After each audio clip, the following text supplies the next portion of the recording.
So, JL, it's Covan, right? Yeah, That's that's how you. perfect. Yeah. Is Everybody's that got. like If I want to be fancy, I'd say Covan, but your Covan? pronunciation is very acceptable. Okay, because I was listening to, I was making sure that I was listening to, like some of your the intros and stuff like that, and try to get it. And See, people when I much. get when I get famous, maybe I'll switch it to Jean-Louis Covan, make people just force them to say the full name. But for now, I go by JL just because you I get a was lot of gonna Jean ask Louis you. Calvins, and I'm like, ugh. I was gonna you messed ask up you all three. what JL stood for. I thought maybe you were like a Jean-Luc Picard or something. Like, Right, Jean-Louis. And I have a joke where I tell people, I'm like, why is it that I've never heard anybody say Wyclef Jean or Jean-Claude Van Damme or Jean-Luc Picard, but you see my name and all of a sudden go Jean Lewis, and I'm like, why? Very annoying. That's not right. That's not right. okay, so what's that? We're good on my end. All right, so you're recording. Yes, sir. All right, good. So then you record through there. Okay, so basically the show, like, we just have fun. It's kind of just conversation. We're gonna ask you obviously all about your comedy and everything that you're doing. We're gonna actually kind of like talk a lot about some of your other stuff and kind of leave the Trump stuff for last. Oh, sure. Yeah. I'm sure that that's probably a change of pace, maybe a little bit for It'd you. be lovely. It's like a pretentious artist. I'm like, I'm not here to talk about the thing that you want to talk about. I'd rather talk about my poetry. Yeah, what's the one thing awesome. no one's watching you do? That's what we want to know about. I'm actually working on a children's book right now. I came on here to promote that. You got an Shut OnlyFans. up, Monica Lewinsky. We want to talk about the blowjobs. Yeah, it's very Tom Cruise of you. All right.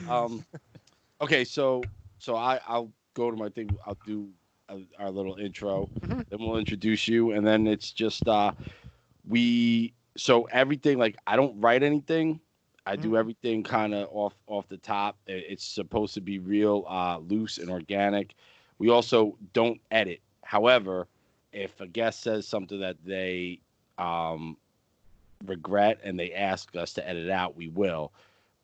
Hosts, no, they know the fucking rules. Like, we don't edit. So if you say something stupid, it's out there. Like, that's the punishment. So Sure. Sometimes rape isn't bad, right? Does everybody agree? No? Okay. Ooh, that was at the 6-minute mark. yeah, if you ever Ringtone, make a ringtone of that, please. I'd like to sell it after shows. Jeff does that sometimes towards the end when he has a little too much to drink. Okay, so I'm gonna clear my throat, take a sip. Oh, and we like to drink while we do this too. So if you have something you're sipping on, feel free. And then okay, so I'm gonna just clear my throat and then do my little spiel, and then we'll get right to it.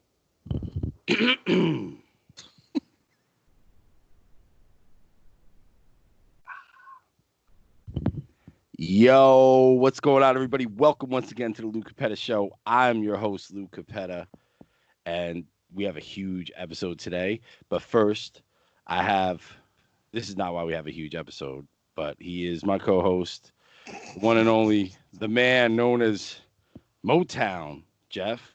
Fuck up. The one and only Jeff Fenner is in the building. Everybody?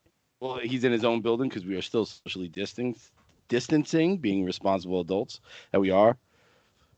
The infamous Yag is not here once again. I'm sorry, Jeff, I didn't mean to cut you off, but infamous Yag is not here once again, and he is on the borderline of being permanently replaced by the suave, debonair, full head of hair. Wiltshire is in the building. What's up, everybody? What's up, Lou? Good to see you. What's up, man? What's up? And now, this is big because so everybody that listens know that I love comedy. I have a real affection for stand-up comedians and their craft. And we have we have had some great stand-up comedians come on. Today we have a hilariously funny man. He's in Jersey.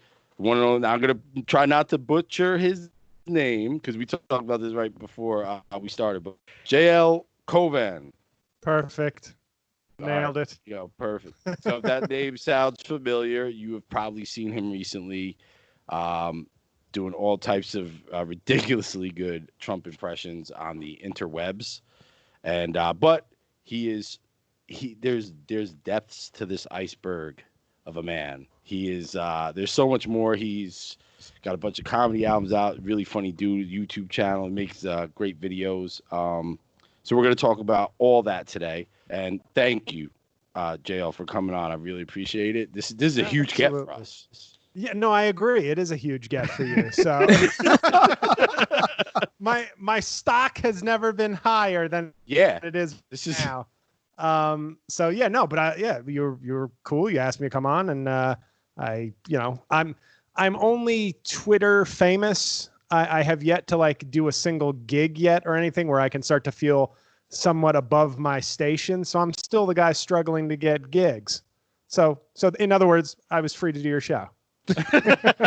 Well, I'm gonna give you a shout out here because I was telling Jeff before this. I reached out to you a few weeks ago, and you were really blown up off the Trump impressions, and rightfully so because it's amazing, and we'll get into that later. But and you said you were busy, and then I was kind of like, well, I'm not gonna hound the guy, and you actually emailed me back when you were free and said, "Yo, I'm free to come on." So thank you for not just as we like to call it around here, Scott Baioing us.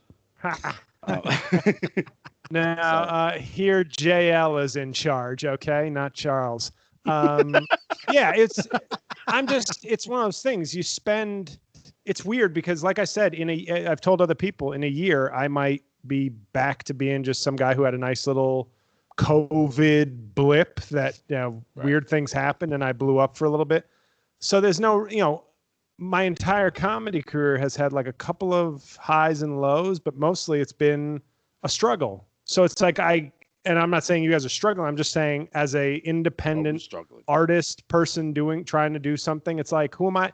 In a weird way, it's like, who am I to say no? I mean, I say no once in a while. I say no to like a lot of conservative radio. They're like, we'd love you to come on and have fun. And I'd go, I don't want to entertain your audience. I find nothing funny about this. Like, I don't want to be like, hey guys, at the end of the day, isn't it just kind of funny that he's a racist, sexually abusing monster?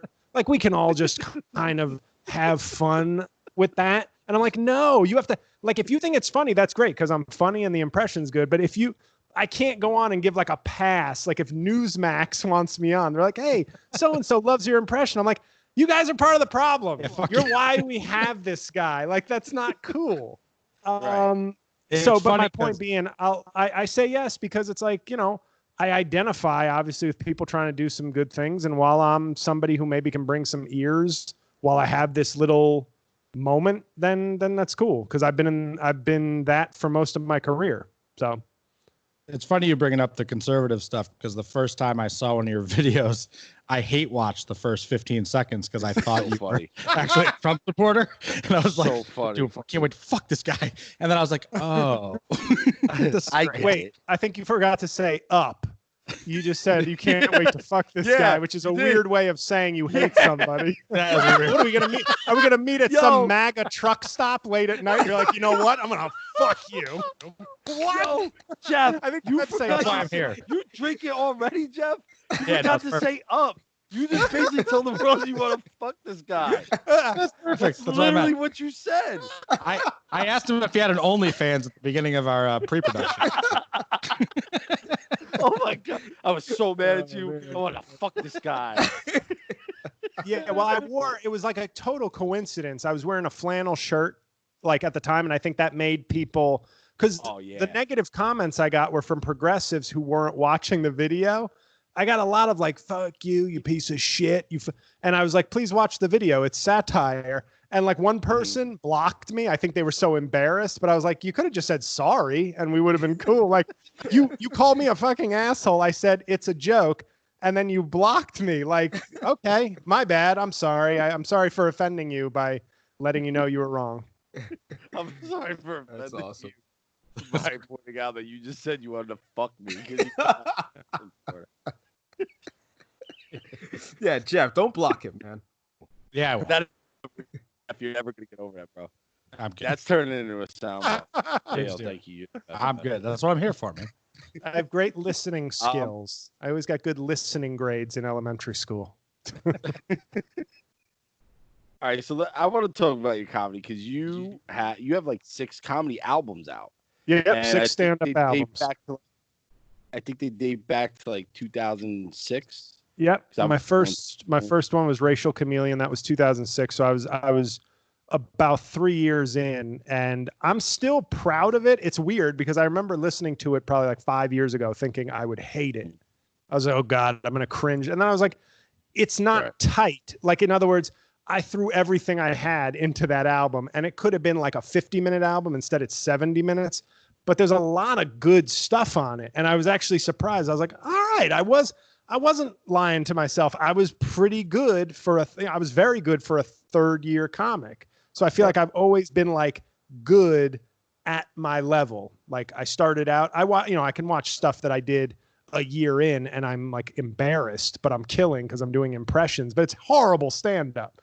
But I was good for a newcomer. You know what I mean? Like, so yeah, no. As long as my whole career, I've just been very good for whatever level I'm at. Now I'm, it'll be 17 years since I started open mics in DC next week. So now there's no more like, I'm pretty good for a 17-year comic. It's like, no, I'm just very good. You don't get to keep going weird. Like, I think I'm going to hit my stride about 30 years in, but for 17 years, I'm pretty solid. See, you say that. However, 2003 was my day job. I am union construction, local 1556, dock builders, timberman, and I started in 2003. And I tell everybody that I am a 17-year apprentice. So I can retire in 13 years, and I've almost got it down. And I think when you get a comedy, everybody else. And when you get a comedy pension, I think it just means you need to pay somebody like $20 a month. It's a horrible business. Comedy pension, you lose money. You lose more money. Oh my gosh. All right. So I went on your website. Very, very nice pictures and a very nicely done website. But you have like a really were you really a district attorney in the Bronx before you around the time that you started? I started in law school because I was super depressed in law school and I needed a hobby, and stand-up comedy was it. And I never had any ambition for it whatsoever. It was just sort of fun. And but then, your classmates come see you and you get that little ego stroke. And then, maybe after a show, some girls from the local college are like, you are so funny. And you're like, oh my God, fuck the law. I need to be a comedy superstar. And and so, but of course, I'm not an idiot. I wasn't like, man, I crushed those 4 open mics. Sorry, mom and dad. The law just isn't for me. No, I got a job, and I was from the Bronx. So I went to the Bronx District Attorney's office, which was like a nice job. Gave me some material, but also was like a job that was pretty 9 to 5. So it allowed for, for moonlighting as an open mic, really as an open micer and bringer, but I got to do got a lot of stage time. And, then it started to become a thing where I was like, okay, I think I really want to see, I'm no idiot. I'm not going to quit my day job, but I really want to put a lot of effort into this and see how far I can take it. And the answer is, I needed a global health and financial crisis to get my break. So basically, you just needed everybody to suffer. Yeah, that's all. That's all it took. That is all it took. From your bio, it seems like you kind of were good at this early, though. I saw the thing that jumped out to me was the 5th grade Jean-Claude Van Damme impression. Yeah, that was it was, and it was either 5th or 6th grade, if I'm being totally honest. I say 5th grade because I think it was then. I think that's when I saw a couple of movies of his for the first time. Might have been 6th grade if anybody out there's fact checking. But yeah, that was. What's funny is that all my friends thought it was funny, but I'm sure it just sounded like a high pitch, like a girl imitating Jean-Claude Van Damme. Like, why are you wearing the black silk underwear? Like, oh my God, dude, you're so on point. Now I hear it when I do a Jean-Claude Van Damme. Now I hear it, and I'm going, you should, of all people, you should know that I would never wear black silk underwear. But that's from Double Impact. Any Right. Van Damme scholars out there? That's from Great Double movie. Impact. Great movie.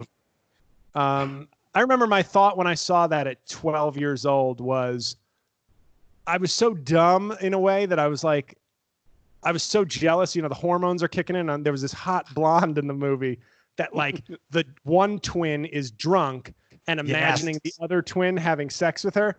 And in my head, I was like, oh man, I'd be pissed if that dude was groping on like, if I was that guy. And then in my head, I was like, wait, Van Damme's really grabbing that chick. Like, this isn't a dream. He's getting to do that.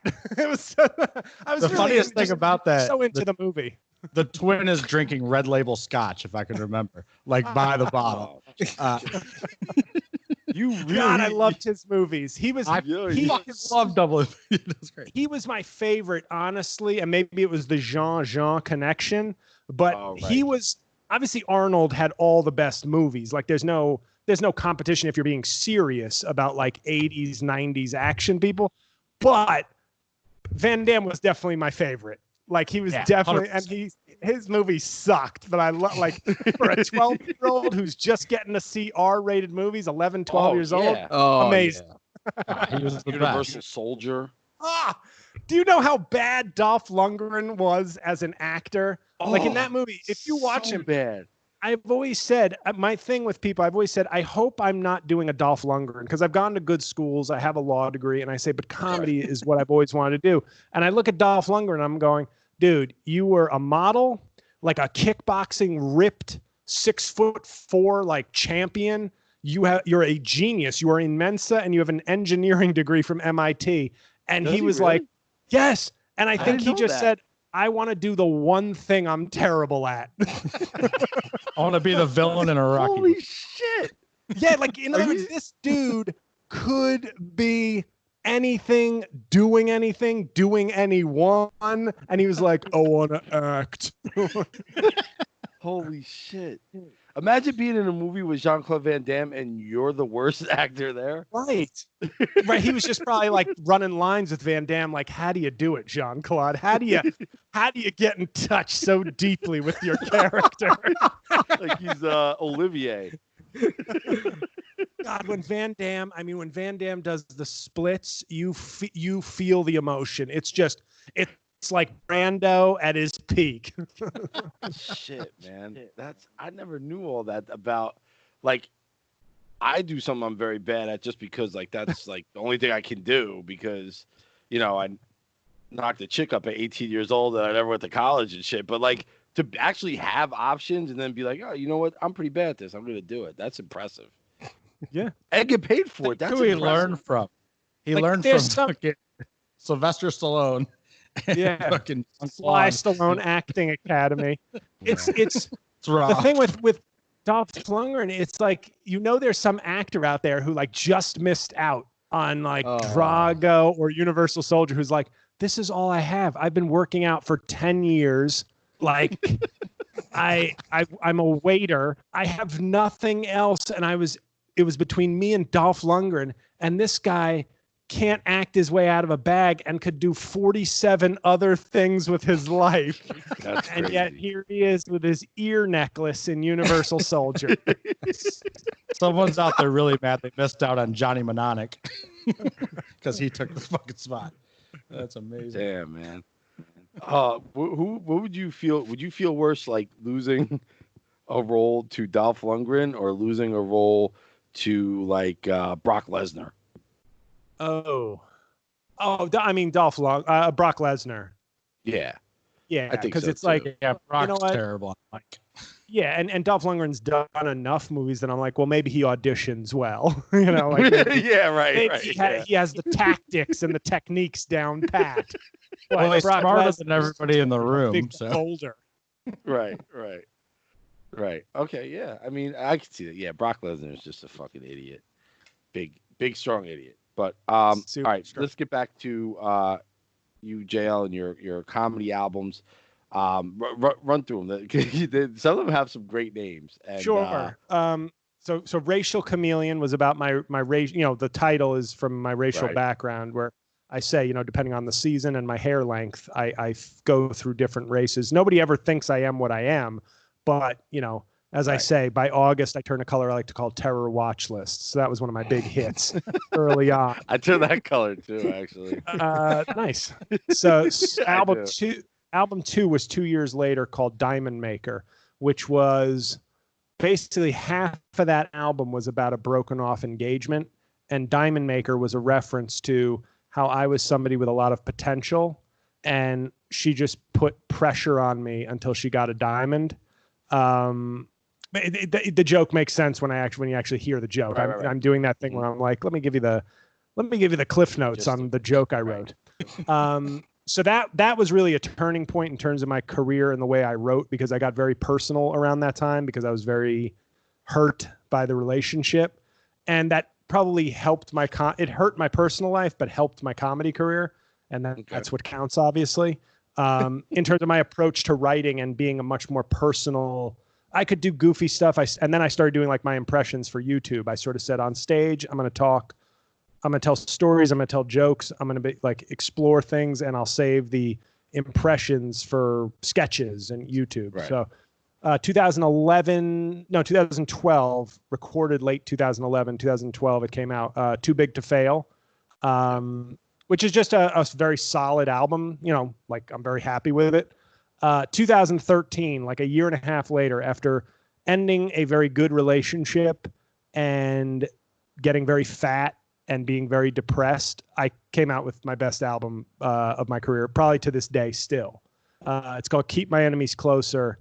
And it's one of those albums that I look at and I say, if I had been famous when that came out, that's like I genuinely mean this. I think it would have been like a Grammy nominated type stand-up album if I had been a big stand-up comic putting that album out. Right.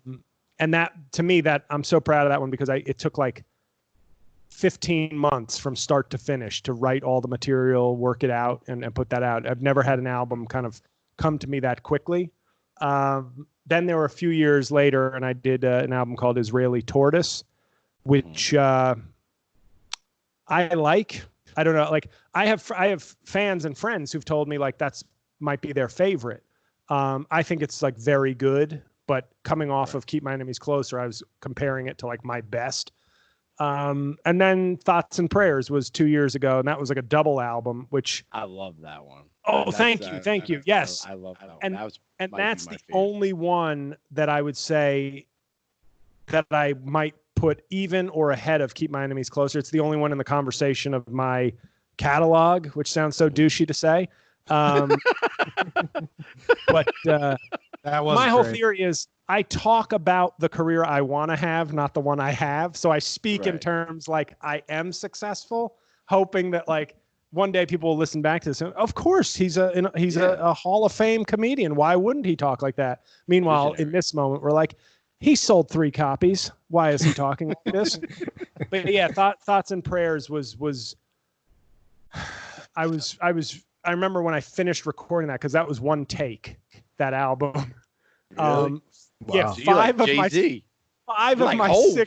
five of my 6 stand-up albums were one take. Wow. Now you're just bragging. But it's true. But no, flexing on us. He's flexing. What people don't get is when you're a feature act. Like I had, for 2 of my albums, I had to rent the space. For 2 of the other albums, I had to rent the club. Like I had to make a deal with the club to get the space. And so it's like, you're a feature. Basically, all I'm doing to lead up to an album is like, I know I have this hour or this hour and 5 or this 55 minutes. And I've just got to, each set I do on the road or at home, I got to make sure I'm getting this 10-minute chunk. Then this feature set, I got to do these 30 minutes. For the next feature set that week, I'm doing 20 minutes different, 10 minutes the same, so that I'm getting the reps. But I tried to keep up a headliner pace, because I believed by about when Keep My Enemies Closer came out, I said, now I just need the opportunity. I am a headliner. I just need somebody to vouch for me, to give me that opportunity. And it really didn't happen. But from that moment on, I knew I was a headliner. I was just waiting for the opportunity. So I kept up a headliner pace in terms of writing material and trying to put out albums when I felt I had it. That's why there was no pattern to like when they came out. If I had an album in a year and a half, so be it. I had an album after a year and a half. If it took 3.5 or 4 years, that's how long the next one took. But right. Were you doing these in but New York or New Jersey? I'm sorry? Were you doing these in New York, New Jersey, or down in DC? I did, let's see. I did 3 of the albums. Okay, so first 2 were at the Triad Theater in Upper West Side. Okay. The third one was at Helium in Philly, where I lost money on it. I had to rent the club for $1,000, and I made my door take was $660. So I lost over $300 recording that album. The fourth one was Keep My Enemies Closer, which is the only one I did. I did a show at the Triad Theater thinking I'd get another big crowd like I had for my first 2 albums. 27 people showed up to a theater that held 130 people. So it sucked. Oof. And I was like devastated. And I said, you know what? I know this material is good. Let me just find a tiny venue and crush it. And I 3 tracks out of the 22 tracks on that album are from the first show. And the other tracks are all from this one set I did at, it was called the Laughing Devil Comedy Club. It was this small hole in the wall in Long Island City. I had about 27 people, but the room only sat like 40. Right. But you can hear it. It's like the energy is crazy. Everybody is loving it, but the crowd's so small. But that's how much I believed in that material. I was like, I don't care. I want people to regret not being at this set, but I can't live and say, well, nobody showed up. So I said, this has been my career. My career has been a struggle. So the people who showed up are going to get JL at Madison Square Garden energy and material. And then the next album was recorded at the same venue under new ownership. And that one, I did 2 shows and got club promotion. So I had a quote unquote sellout of like 40 people each show. So that one I was able to splice together. That's the only really edited together album from 2 different shows.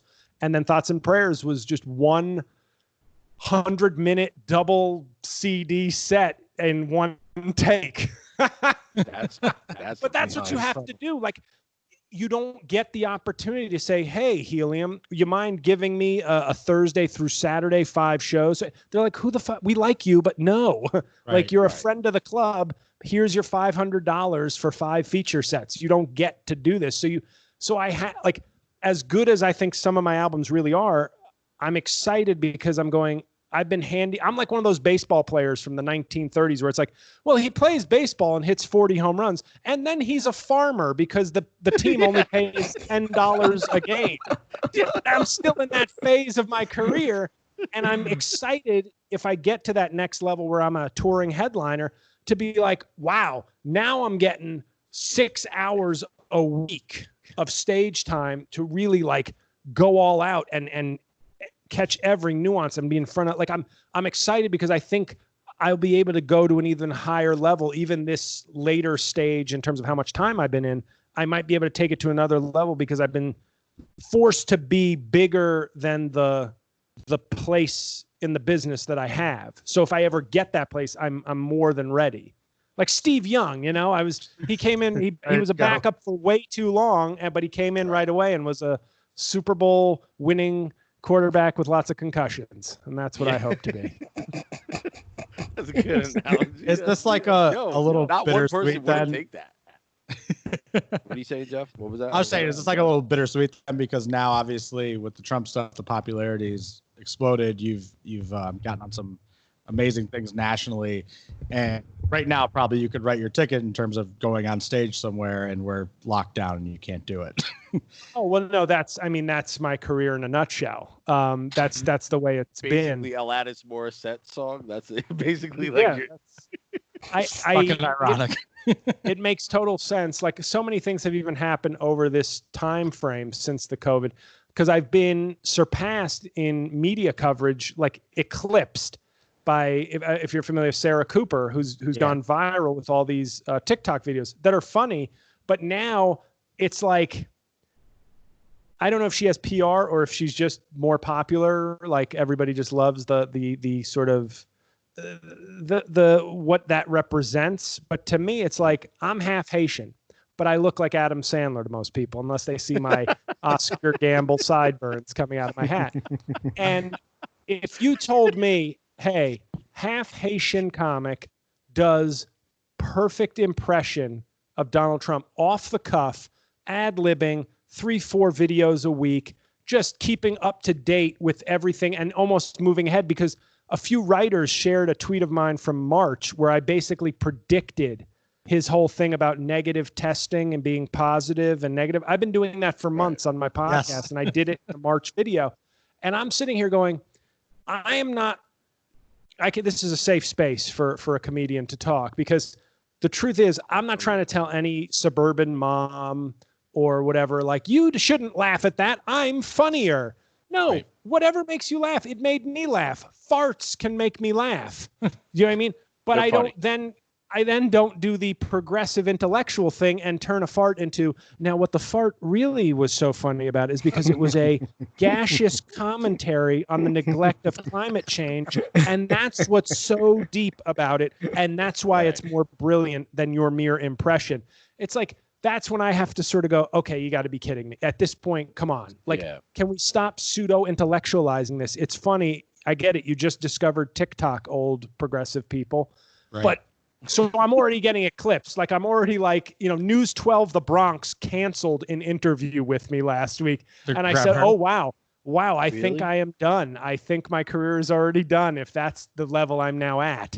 No, for no reason, just logistically. But I was like, I'm clearly not a get for News 12 The Bronx anymore.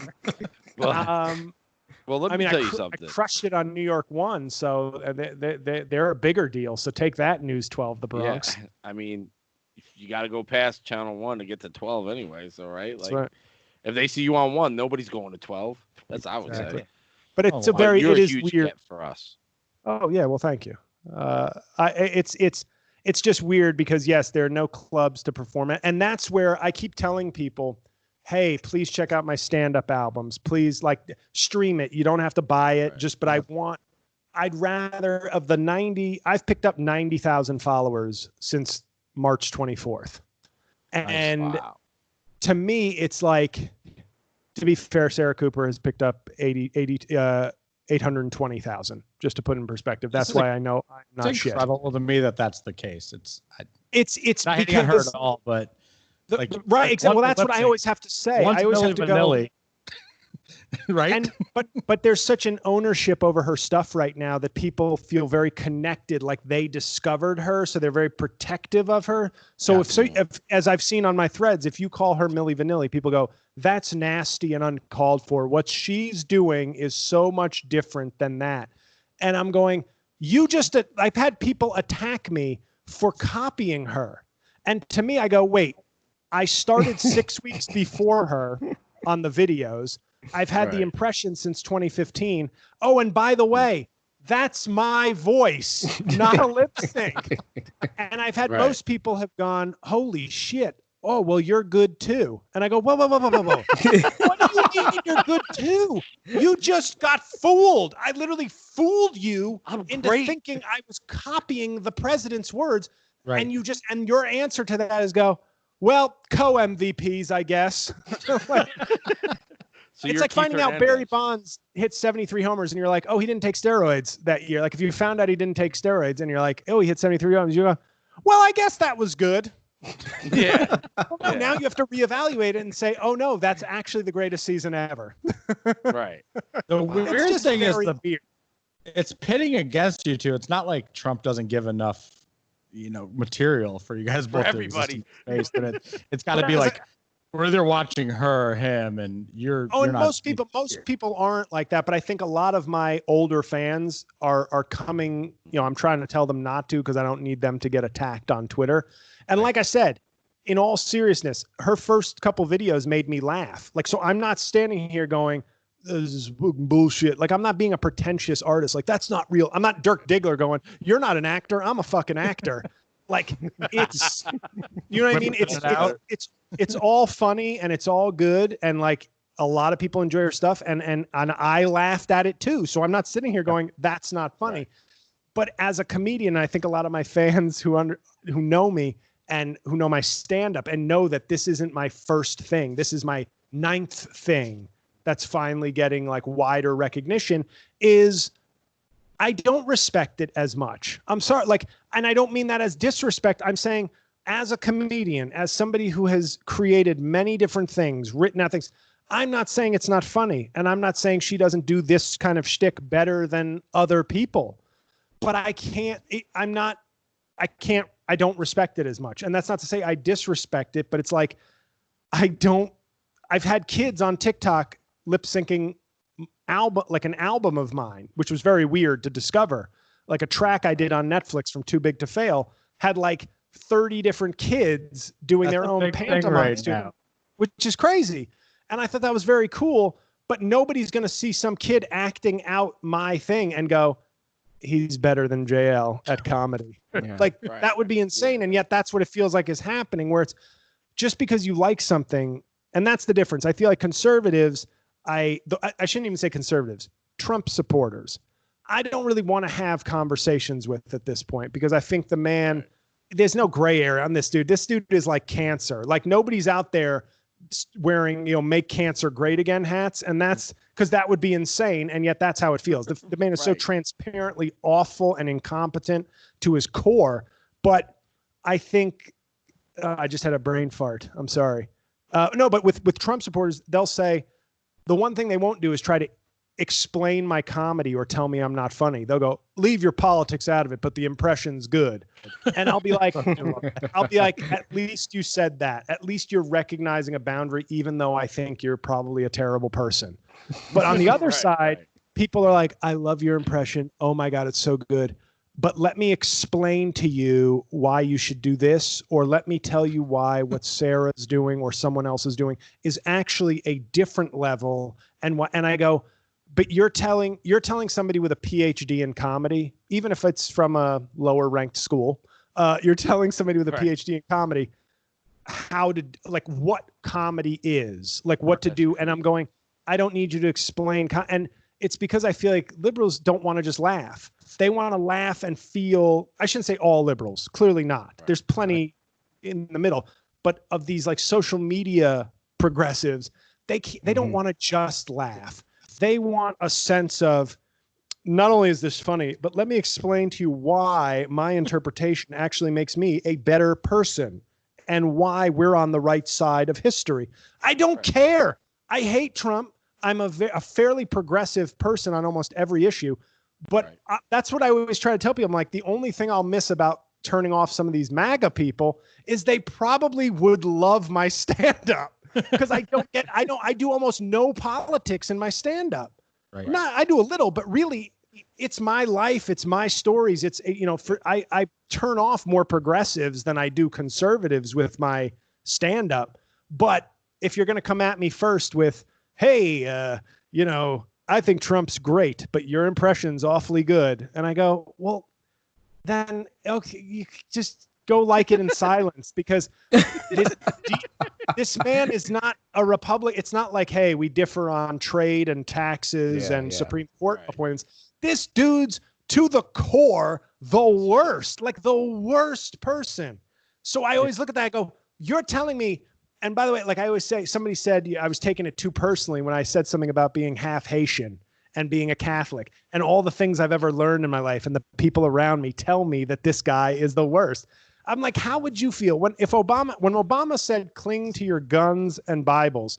Uproar. And I'm not saying that wasn't a poorly worded sentiment. Of course. Politically, at least. It was not his most articulate moment, but it was like, okay, get over it. He wasn't saying these things are necessarily bad, but yes, he trivialized them. Trump called Haiti a shithole. Obviously it has problems. He said Nigerians, who are like the most educated immigrants per capita in this fucking country, don't want to go to their huts. How can you not find that deeply offensive? That, you know what I mean? That's not, Joe Biden may say some shit that's like stupid or old folksy, like brain fart, but I never look at Joe Biden and go, that dude's a piece of shit. I go, no, that dude's got a good heart, and most people can tell. Yeah, he might say some stuff, and I think, I'm sorry, I'm ranting, but I don't know. Growing up the way I did, growing up the way I did, like to most people look, most people white, some people some kind of beige ethnicity. And I have been exposed to racist comments within my own family, among peer groups who don't know or aren't sensitive to things. And I have gained, I think, a pretty good meter over my life for who's a bad person and just who doesn't say the right things. In other words, if somebody who's got a good heart says the word Oriental, and I know, let me preface this, not my place to speak for the Asian community, but I'm saying you could say that, and I might roll my eyes or be like, oh, that's a, but I'm not, but sometimes you can tell from a person, oh, you don't have the right words or language, but you are, it's not coming from a place of hate or indifference. Yeah. And you're amenable to learning new things or being exposed to new things. And I feel like I've got a pretty good meter for like who says bad words sometimes and who has bad thoughts and intentions. And I'm not perfect, but like I feel like I have a good meter for that. And I've kind of had to develop one, being that I often hear things that if I looked blacker, I'd never hear. Right.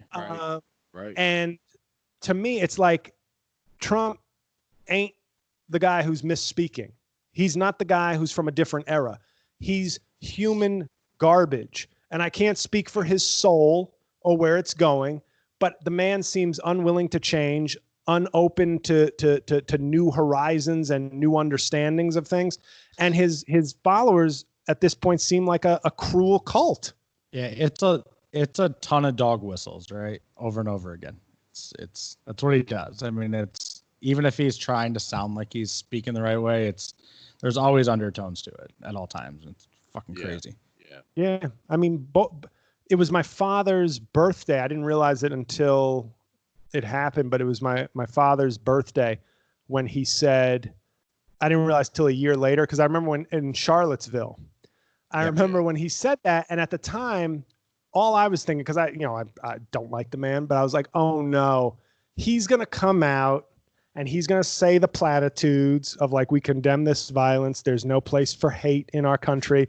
And they're going to all applaud and say, my God, Donald Trump became president today. And I was like, this is such a layup. And it's going to be so gross when everybody acts like he hit a grand slam presidential home run. And then he didn't. He didn't do it. He like struck out and kicked the umpire in the nuts and like groped a woman on the way to the dugout. Like he did the absolute worst. And I'm sitting there going, it didn't dawn on me till a year later because I was so stunned. I was so stunned that he was missing this layup that I was almost in a weird way excited. Like, oh my God, he's like done. He's like, he's incapable of having a presidential moment. It wasn't until a year later that I said, damn. It then sunk into me like, this dude couldn't even, he couldn't bring himself to condemn because he knew that there were sympathizers to him within those ranks. And that, to me, it was a wrap at that point, because I go, that there's a lack of basic decency. There's no decency there in the man. Right. Then you throw in the incompetency. That's what's so funny is, hey, if Republicans wanted to say, hey, I think he's probably a bad guy, but my God, is that guy a ruthlessly efficient leader? Like, I mean, everything is humming. We are kicking ass and taking names. You know, like, hey, you may not like the way Michael Jordan punches Steve Kerr in the face, but my God, we're winning championships. Right. No, this dude is like the bench, the 12th man on the team, kicking people in the nuts at practice, and we're still giving him the captaincy. It's like, what the fuck are we doing, America? It's like giving Rodman the captain. Well, no, but Rodman, not even, because at least you could say Rodman has Defensive Player of the Year awards. Yeah, that's true. He does. No, we're talking way down the bench. Like if Ron Artest were on a 10-day contract and did the melee at the Palace, and then they named him captain and an all-star starter MVP. The next day, you'd be like, what? Max deal. Right. Oh my God. Had you done Trump before Trump was president? I had started doing it around the time when he was running, because I had been on the Adam Carolla show kind of as a frequent guest, and I was making videos for them. That was sort of like they were getting my YouTube channel and Twitter a little more shine. And I was like, I went out there like 9 times to do the show. Yep. Once they canceled on me while I was out there. So I was like, well, I'm glad I spent that $600 on a plane fare. I guess I'll get a suntan. But that was, I started doing it then. And it's funny, I've watched the impression develop and I've always thought it was good. But when I look back at stuff I was doing in like 2015, 2016, it was nowhere near what it is today. Like it was good, but it's now at a different, it's at a different level. Killing it, dude. The now impressions. But the thing for me that's about the impression is if I were to be, I have no reason to think I'll get SNL, but if I were to get SNL, I might keep doing it. But and I'm saying that not as like that's a possibility. I don't even think I'll get an audition. I'd love to get an audition, but I have no faith in this business doing right by me.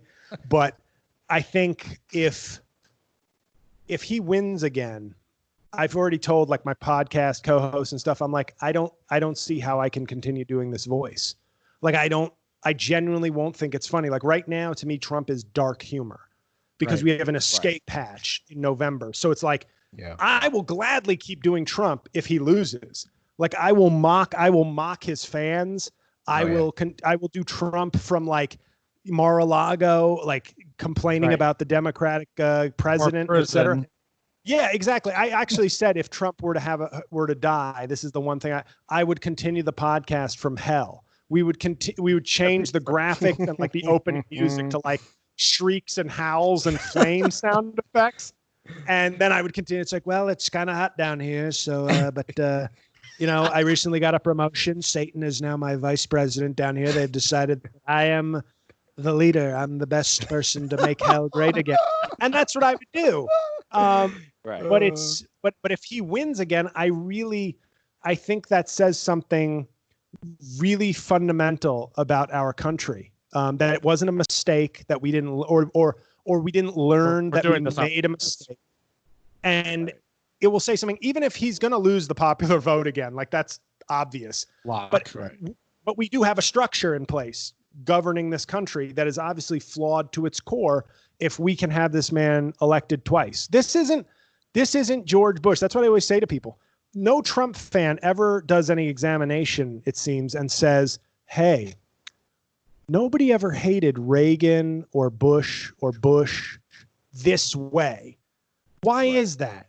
Are they just Trump haters, or is there something very different about this man? Like people really hated Bush, but I never, even me who thought the war was obviously a fucking huge mistake and built on some lies. I never thought, man, George Bush is a real piece of shit human being. I was just like, he's a terrible fucking president. Made a really bad decision. Yeah, and that's still different. I never looked at him and thought, and not to use Michelle Obama or Barack Obama as like cosigns, but they really like him.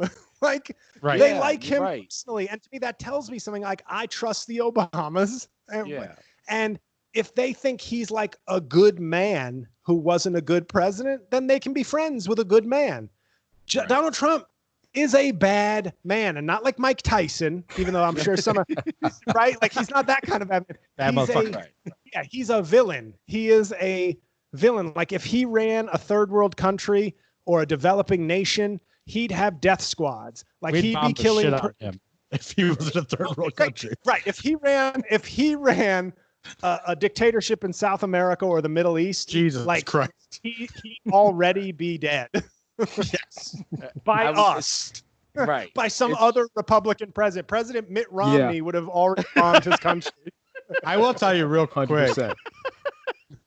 It's super fucking dope of you to say that because obviously, you've gained some notoriety here with this impression. And for you to say like, listen, if he gets reelected, fuck that. Like this sucks.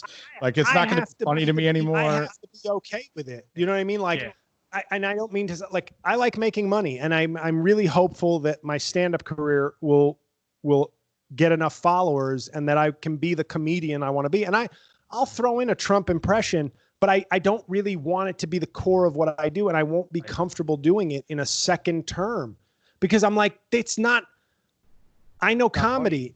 And if I don't think it's funny, then I certainly can't make it funny to other people.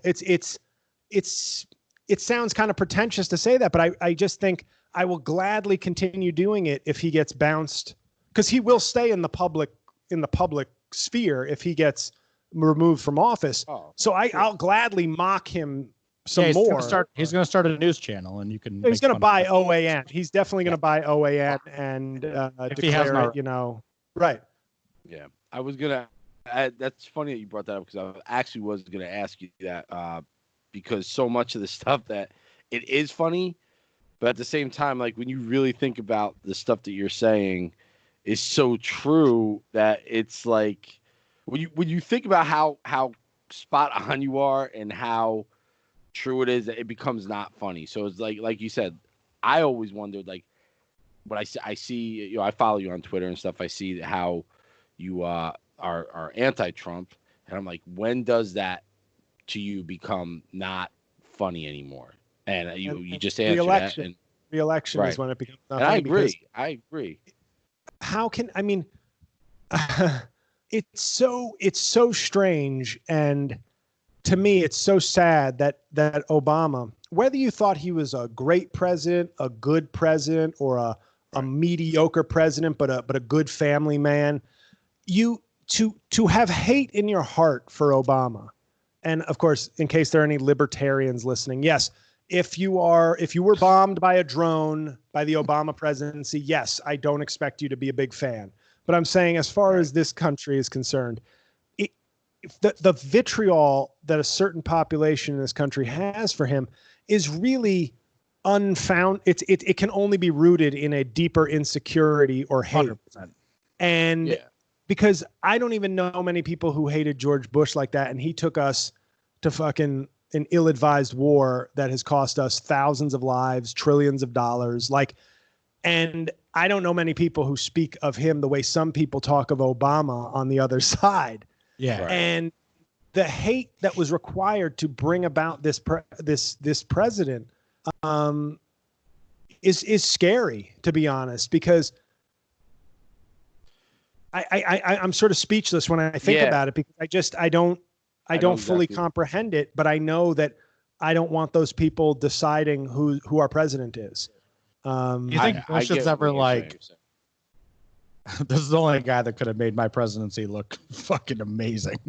Like, I know a lot of people that hated the Bush, and now are like, dude, if I could sign up for that for 4 more years. Oh, to make another sports analogy, I feel like this is like Bush is like a guy who hit 300 career home runs that wasn't in any contention. And then once the steroid thing obliterated the numbers, they were like, we should look again at the guys who did it naturally. We're Fred McGriff. Yeah. Bush is Fred McGriff. Where's Freddie? Let's get him in. He did it the right way, at least. He killed people the right way. Yeah, Lou Whitaker, exactly. The Detroit guy, Lou Whitaker. Alan Trammell got in. Be happy. Yeah. All right, so you may not keep doing the Trump thing, but for right now, you are doing the Trump stuff. Where can everybody hear you? I know you have a podcast as Trump. You have 2 albums out as Trump. Where can podcast is so good. Oh, thank you. It is. It's really good. Which, by the way, I want to also add the Thoughts and Prayers album. Thought is spelled THOT, and the cover is so funny. It's so good. It's amazing. That's my favorite album that he did. But my favorite joke is the Sicilian face joke off of. Thank you. Do you do the artwork, or do you have somebody do it for this? Oh no, I commission. I'm not an artist. I commission that stuff. Those are really good. Oh, thank you. Yeah, I was happy with that. And if you listen to it, the cover woman is like not completely modeled on the subject of the track Rain Woman or Rain Whore. There was a long track. If you recall, there's a very long track. So the person on the cover is slightly based on the woman that caused me very deep pain, but I turned it into a 15-minute operatic stand-up story. Amazing. Oh man, I didn't know that. That's so good, dude. Oh. All right, so, I'm dying right now. That's a little secret. That's just a little. I threw the tattoos on to like throw it off to like so it wouldn't because there were no tattoos. So the tattoos were put on to be like, oh, that's not me. Oh my God. Well, your spot's blown now, buddy. Chances are she's not listening. If she's not related to one of us, she's not listening. But where people can find me, I guess the Trump podcast, which has had a nice blow up recently, is called Making Podcasts Great Again. It's basically it's a week. It's the unfiltered. It's like, what if Donald Trump was like, privately doing a podcast, and it's like R-rated Trump basically. Right. Right. Which I'm sure is what he's like. I obviously take it a little too extreme sometimes, but it's, so that's available wherever you listen to podcasts. The 2 Trump albums, Fireside Craps and Fireside Craps The Deuce, available on, iTunes, Pandora, Amazon. And then if you just go to JL Comedy, and obviously my YouTube channel, if people are listening and they like the impression or the videos, be sure to subscribe to that. Impressions on there. Yeah, sketches and John Bernthal. I need him to get to like the A list. He's like A- list. If he gets bigger, like that'll be another one I can really put into heavy rotation. So good, Jeff. Oh, thanks. Jeff, I meant to send this to you today. You have to go on YouTube. I'll send it to you later and listen to the Punisher talking about the Jordan LeBron debate. I'm in. Fucking amazing, dude. It's amazing. Thank you. But and just jlcomedy.com is the website. That's where you can basically find links to everything I do. There's a store page, all that. So if people liked hearing me talk for a long time on this episode, then maybe they'll like some of that stuff. Shameless ask. Can we get a little Trump freestyle? Wait. I was gonna ask that, sorry. but I wanted, I was gonna throw a spin on it for the show. Like you always stepping on shit. Give me a spin for the show. All right, so we should do pre-production. Or you could just like follow my lead, like Dennis. Next week is Luke Capetta show with Dennis. Let him go. So all right, so I am proudly, and I talk about it on the show a lot. When I first started the show, I had this award. I had this Hall of Fame called the Scott Baio Hall of Fame for the biggest douchebags ever. And I tried to reach out to Scott Baio to get him to like give these awards to people. So stupid. I was such a fucking idiot. And he blocked me on Twitter. So maybe I was gonna ask you, since President Trump is, which I hate to say, but President Trump is a good friend of Scott Baio. Scott Baio, great friend. Maybe, good.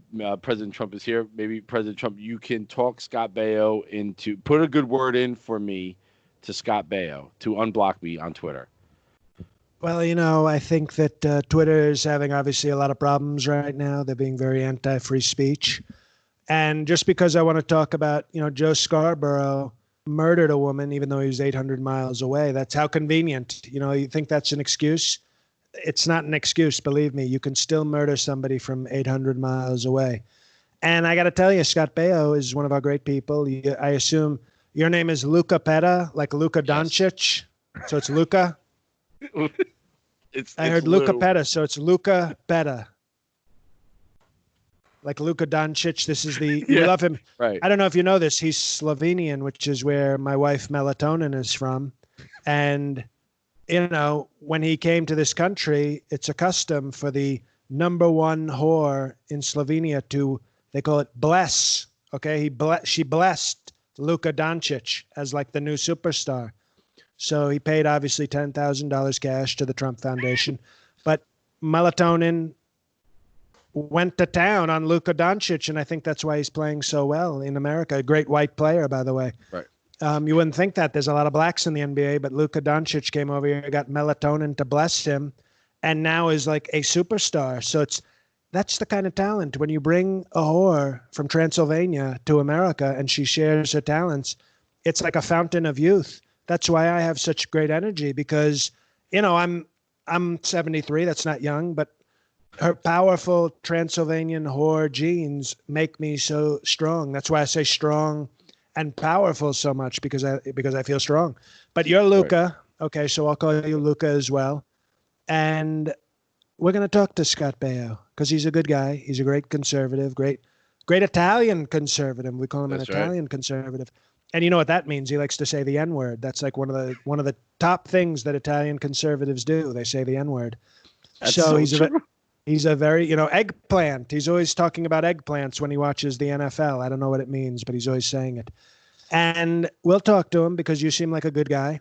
And we'll try to get him to unblock you because I think Twitter's being very unfair to a lot of people. So I think it's called a goodwill gesture to get you, unblocked by Scott Baio. Because I'll tell him Trump's in charge, okay? Not Charles. Trump's in charge. And Buddy, I don't know if you know this, Buddy. Remember Buddy from Charles in Charge? Oh, Buddy Lembeck.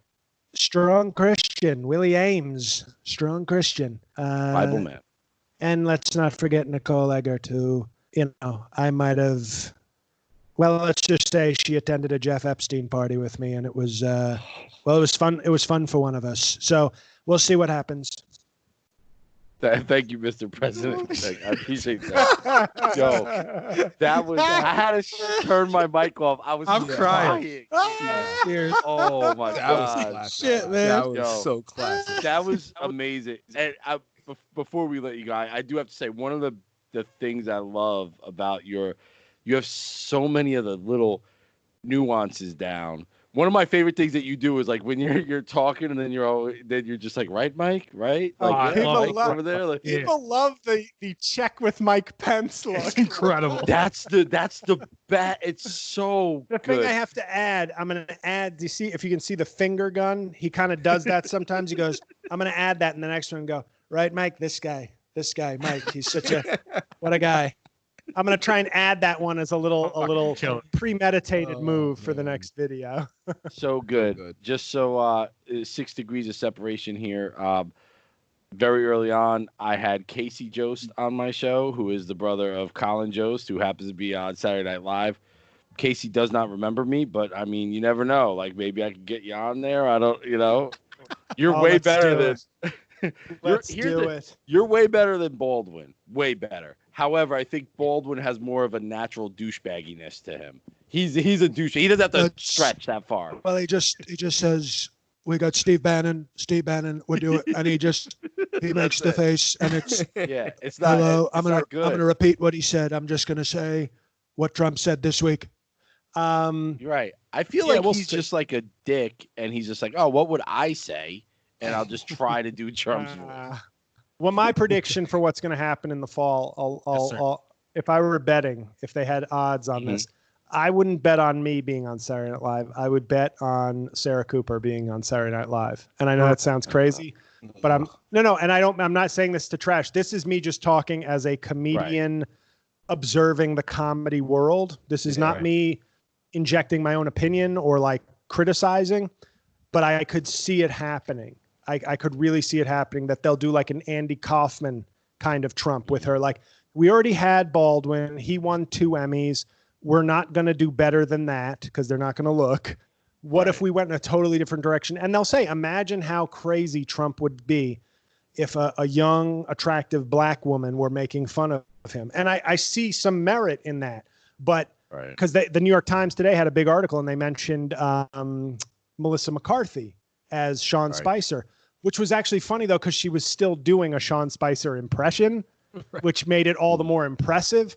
But I like if I could gamble on like DraftKings right now on like odds to make SNL, I genuinely think that there is enough buzz and enough progressive energy behind a move like that it wouldn't shock me. I would just cry until I die. For myself, not happy for her, of course, but I'd just be like, I really am never going to be on. It didn't matter that I had the best Trump impression. It didn't matter. And that's what's frustrating, I guess. But good luck to everybody out there. I support everybody getting their money and getting their opportunities, but I just hope that mine hasn't peaked is what I guess is what I'm saying. Well, as somebody that peaked in high school, you're doing just fine. But I want you to know, you have an open offer. We have I know you're out in Jersey now. We have a studio in Jersey City, so you have an open invitation to come on anytime you want. Even if you get really big and it's just to walk by and spit on us, anything. Like we'll just say. If You can always one of your replace guys. Jeff if that SNL. Yeah, well, Jeff wants me to fuck him apparently. Yes. So That's wait, true. so That's I mean, true. spitting would be like a bonus, I guess. Yeah. Well, it depends on what videos you're watching. That's right. I forgot about that, Jeff.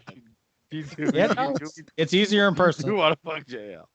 That's not all what I right. said. So everybody follow JL. Your Twitter handle is JLCAUVIN. I'm not verified because I'm a man of the people. Nice. nice. Fight the People power. really want me right. to get the blue check mark, and I'm like, I could, but I kind of like being just, obviously if there become like fraudulent accounts, I don't know why there would be, but if ever I saw some like fake jail accounts, I'd be like, okay, let me get the blue check mark now. Right. I saw some. Sorry. Oh yeah, I saw some people asking where your Instagram is. Oh, I don't have one because, and this is going to make me sound like such a, I guess, Dick. progressive douche.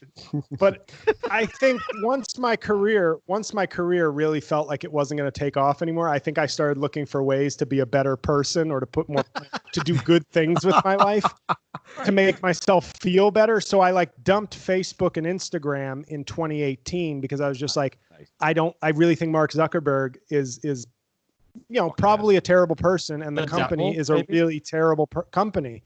Yeah. And it hurt because you learned how many friends of yours were like cyber friends of convenience. Cause like, hey, I haven't heard from you since the day I left Facebook.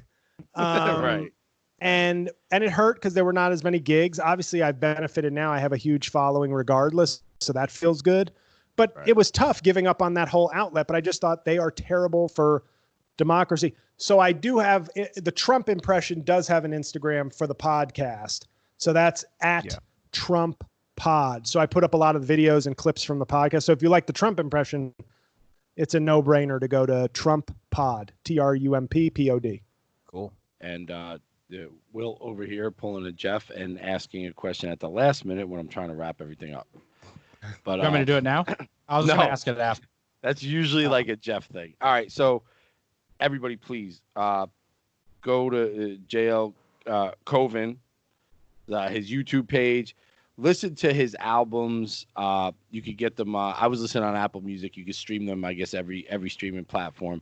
He is way more than just the Trump impression, but the Trump impression is great. And man, I really appreciate you coming on and spending the time with us. And you got an open invitation. You ever hanging out in Jersey, you want to come by? We got a bar in the studio. Everything is good. It's a good time. Awesome. Well, thank you very much. This was a lot of fun. All right, everybody. Once again, follow at Lou Capetta Show on Twitter.